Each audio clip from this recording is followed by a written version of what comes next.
华航的技术徛出来罢工真权益，嘛互过劳的议题再度浮上台面。过去咱报道过，包括货运司机、客运的驾驶，还有保全人员，因血汗过身，长期过劳，求助无门。还有一群人，伊嘛真希望因的劳权会当有保障，迄就是医生。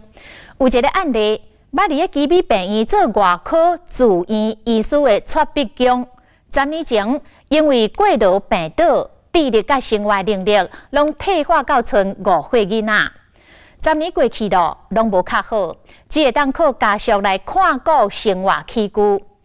虽然劳动部有来公告，2019年的9月开始，住院的医师正式来适用劳基法，但是主治医师等也是无纳入这个劳基法，也就是讲，会当得到劳基法保障的医师的比例，敢若占1/10。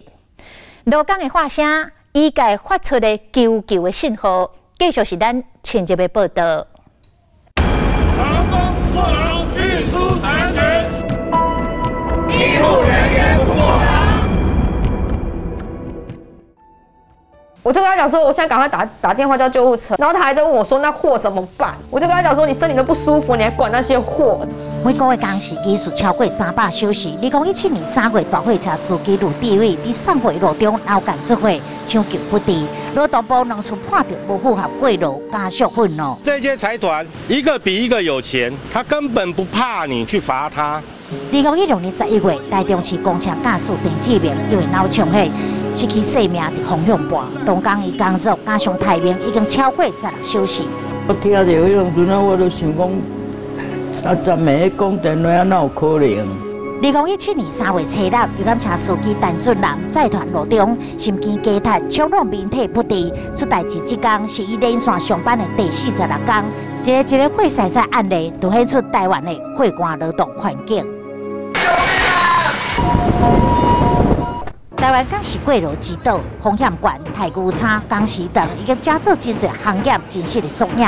根据调查，2013年到2018年顶半年，有超过400人因为过劳致使脑性血管疾病复发、伤残、失灵甚至死亡。被劳保局认定是急灾疾病，予以给付。其中死亡给付人数127个人，等于编辑75天，6名劳工过劳死。根据近5年的统计资料来看，发生最多劳工过劳死亡的行业，以志愿服务业、制造业、运输仓储业为前3名。再更细项来分，就是保全业、客运业、货运业过劳情况最严重。他们长期因为工作掏空健康，甚至丢了性命。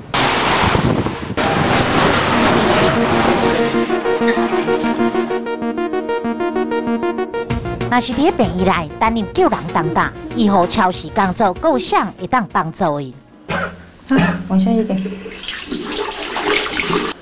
早时起床、洗嘴、洗面、食早顿，拢听太太发落司令。伊曾经是基美病院担任外科住院医师的蔡碧强。2009年入去开刀房救人前一刻，急性的心肌梗塞倒落。虽然有抢回一命，但是脑部欠缺空气上久，致使失灵，人生从此改变。你没有主动跟他说话，他不会跟你说话，他就满满的东西，他跟你讲说他吃完，他其实没吃完，可能吃完一样东西，他就想去洗手，就是以前医生的那种很爱洗手的习惯，他都有啦。有时阵这看遐看，有时阵双手镜头啊，当年穿白袍、意气风发的蔡医师，即马智力甲生活自理能力退化到亲像5岁囡仔，到了迄当伊才35岁，10天过去啊，病情拢无改善。很可水。那还有水耶？哦，还有水，我去尿尿。哦，好。我刚尿过了。那你还要尿吗？尿不出来了。它的记忆分成2种，就是一种是知识啊，一种是生活嘛，就是重复一直问啊，因为他不记得啊。那这东西很重要，当然重要啊，因为他没有去工作了。所以他不需要知识，他只需要生活。伊会中好的食饭，中好的食药啊，必须要随时有人甲看顾。出代志了后，经常讲的一句话就是袂记哩啊。看起来是袂记哩一切，但是当咱问起做医师的点点滴滴，伊说突然间目睭金起来。那你喜欢当医生吗？喜欢。为什么喜欢？自主性比较高。很希望未来还有机会可以当医生。会啊，我本来就是医生啊。我被 fire 了。算吗？算。我被 fire 了哦，那我可以自己开医院啊。若是这会当保留一种回忆，你会选择留下什么？蔡培强所留落是对医治的热爱，甲救人的心。但是来看这一张排班时数表，每个月上班、值班、加班至少300小时以上，上长连续上40几小时。这也阁是无加上这上岛落岛前后的稳定工时。过劳病倒，互医生已经无法度，搁再穿医师白袍，回去病院啊。刚开始几年哦，我的头发就少了一大半，我就觉得完了，我先走啊。对，那他们2个怎么办啊？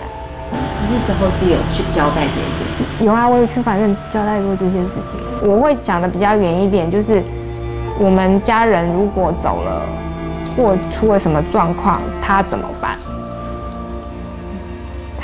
办？那就跟外面的流浪汉是一样。对不对啊？我们要去接小孩啊。好。真的哈。什么人？去帮忙拿。好，帮忙拿。好。哇，怎么有一只大恐龙？我们要不要开枪？不要啊！小孩刚开始会觉得不太舒服，就是为什么别的爸爸可以这样啊，我的爸爸怎么这样？我会跟他说，你的爸爸，你换一个角度，你的爸爸如果今天去工作了，那就没有人陪你在家里玩了。有道理，他们爸爸还是在家里好。看到红色背影熟悉的人，甲较早已经拢无共。2019年2月过年期间，蔡培强也阁行胖去，厝内人找7点外钟，好佳在最后群众倒找到。就感觉好像事不干己，觉得他怎么可以这么天真？不知道该笑还是该哭。就有时候想想，很多医生都很忙，那如果他如果跟他们一样啊，我们感情还会这么好吗？我也不知道嘞。秋强，回家了。你会热吗？不会。你这个叫热。哦，拢干。乐观的背后是目屎值的坚强。护理人员受劳基法保障，但是医师却也无全面纳入。蔡太太向病院求偿的过程一路真辛苦。2015年2审判决基美病院应该要赔偿780万，加做专台医师即在赔偿修例，想袂到病院继续上诉，到即嘛案件进入庭审，也来定性。对外界讲就是会照顾我们10年你照顾到我们什么？他一样就是受雇在医院底下，你怎么可以不保障他呢？不管你用什么样的理由。前一阵子是有到3审，那这个3审已经划回更审，那所以目前是在2审的程序。这相关的理由的话，就是会在司法程序里面去进行。医师过劳问题，蔡培强不是第一个，甚至也有人失去性命。我哥哥。根据医师劳动条件改革小组统计，这几冬来，医师因为过劳倒了，死亡见报的医师就10外，搁较莫讲看袂到乌数，超时工作、身心疲劳的状态，将是开刀人命关天的专业判断，完全会当保障病患的。一个疲劳驾驶的人，或者是一个疲劳工作的人，他其实他的精神状态就跟一个酒驾的人差不多。你不会希望你的这个医师或者是你的司机是酒醉的状态，那你也应该同样的希望他们不要是疲劳驾驶或疲劳工作的状态。那当一个人他过于疲劳的时候，他的犯错是无可避免的。轮班建设2之1，医护人员不过劳。行上街头争取权利超过10档，以身经外科一般外科医师来讲，每礼拜上班的工时超过100点钟，一个月要工作将近400小时。但讲是拼命搁拼肝，所以因为工作的特殊性、紧急性、无确定性，到即马一直无法度入款。大家会讲一个例子，就是说是不是开刀一半，时间到了，你上线工时上线到了，你就不能再工作。事实上我们不能用现在的一个状况去模拟说纳入劳基法之后的状况，因为现在就是没有劳基法，它前提就是错误的。所以当有劳基法之后，它有这个工时上限的前提之后，它势必为了避免触法，它这个安排的这个手术就不会这么紧凑，它一定会留有一定的弹性空间。医师过劳至今没保障，虽然劳动部公告从今年9月起，住院医师将正式适用劳基法，不过主治医师甚至公立医院采约聘制的住院医师还是没有纳入。而台湾估计有4.8万名医师，只有4000多人受惠于新制，比例连1/10都不到。不好意思，接我准备打点滴小心。抢救性命，医护人员奉献心力救人甲过劳，所成做良难。虽然新制露出一点希望，但是要达到彻底保障医师的权利，这条路也真长。如果要罢工，必须要一个医院有1半以上的医师都是我们这个职业工会的成员，而且或者是要跟医院团结也是一样。好，那这对我们现阶段来讲是非常困难的一个目标。那相对来讲，如果是企业工会的话，你就30个人就可以成立。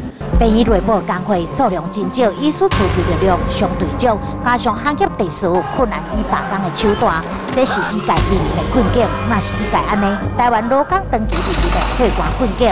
劳权记录，全台55万间的企业当中，有工会无到900间，比例只有0.01%。即嘛等于有99%的劳工无伫咧工会保障的。外部这个工会正做劳工救命索，但是最后也是得爱对体制面全面改善，才会当消除台湾过劳之岛恶名，为家劳劳权找出解决方法。